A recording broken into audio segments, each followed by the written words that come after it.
Hello friends, स्वागत है आपका एक बार फिर से आपके अपने लीगल चैनल सोच पर प्रहार में। मैं हूं एडवोकेट सनी शर्मा और दोस्तों आज मैं एक बहुत टेक्निकल क्वेश्चन पे बात करने वाला हूं। आप लोगों के दिमाग में ये क्वेश्चन बहुत आता है, कुछ मामले इस वजह से फंसे हुए भी हैं। आज हम बात करेंगे कि ऐसे में समाधान क्या हो सकता है। हम बात कर रहे हैं कि आपके ऊपर वाइफ ने कुछ केसेज कर दिए, 498 ए कर दिया, डीवी कर दिया, 125 सीआरपीसी कर दिया और आपके अकॉर्डिंग सारे के सारे केसेस फॉल्स हैं, किसी में कुछ सच्चाई नहीं है, आप फंस गए। अब आप बताते हैं साहब मैंने भी जो है एक दो केस अपनी तरफ से कर रखे हैं उनके ऊपर, जो कुछ भी उनकी तरफ से किया गया था मेरी तरफ से भी काउंटर में कुछ केस दर्ज हुए हैं।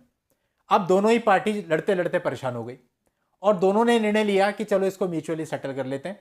आप अपने केस वापस ले लो, ये अपने केस वापस ले लेंगी और इसको खत्म करते हैं। ठीक है, ये स्टेज आ गई।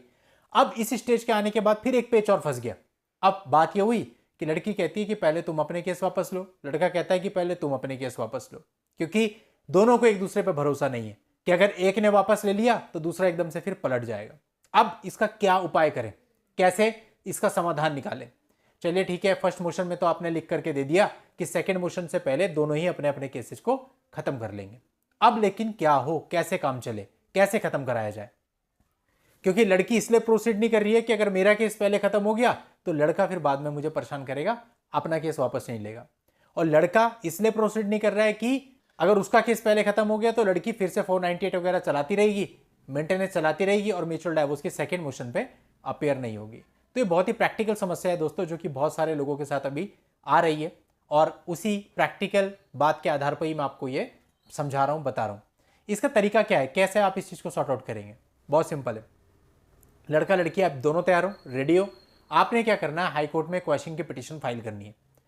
यानी लड़की का जो केस है 498 है आईपीसी वाला, उसको क्वैश कराने के लिए लड़का अपनी तरफ से एक पिटीशन फाइल करेगा और उसमें एक एमओयू की कॉपी लगाएगा कि हम दोनों का सेटलमेंट हो चुका है इन टर्म्स एंड कंडीशन में।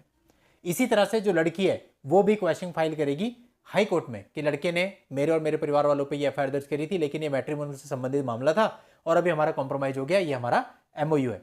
और दोनों क्वेश्चन एक साथ एक ही डेट पे फाइल कर दी जाएंगी और बाद में आप हाई कोर्ट में एक एप्लीकेशन दे सकते हो दोनों केसेस को एक साथ सुनने के लिए, कंसोलिडेटेड करके सुनने के लिए, क्योंकि दोनों केसेस एक ही चीज से रिलेटेड है और दोनों में ही आपका समझौता हो गया है। तो जनरली फिर ऐसे केस में आपकी जो एप्लीकेशन होती है वो एक्सेप्ट हो जाएगी और आपके दोनों मुकदमे एक साथ ही सुने जाएंगे और एक साथ ही डिस्पोज किए जाएंगे।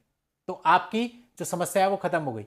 आपके मन में था किसका केस पहले खत्म होगा, अब एक ही टाइम पे दोनों के केसेस सेम डेट पे खत्म होंगे, तो आपकी प्रॉब्लम खत्म, दोनों के केस खत्म और उसके बाद फिर आपका म्यूचुअल डाइवोर्स हो जाएगा। दूसरी बात ये होती है कि आपके माइंड में ये भी आता है कि अगर चलिए ठीक है दोनों के केसेस खत्म हो गए, लेकिन लड़की या लड़के में से कोई एक फाइनल मोशन पर अपेयर नहीं होता है, डाइवोर्स नहीं देता है, तो डाइवोर्स तो फिर भी फंसा रह गया।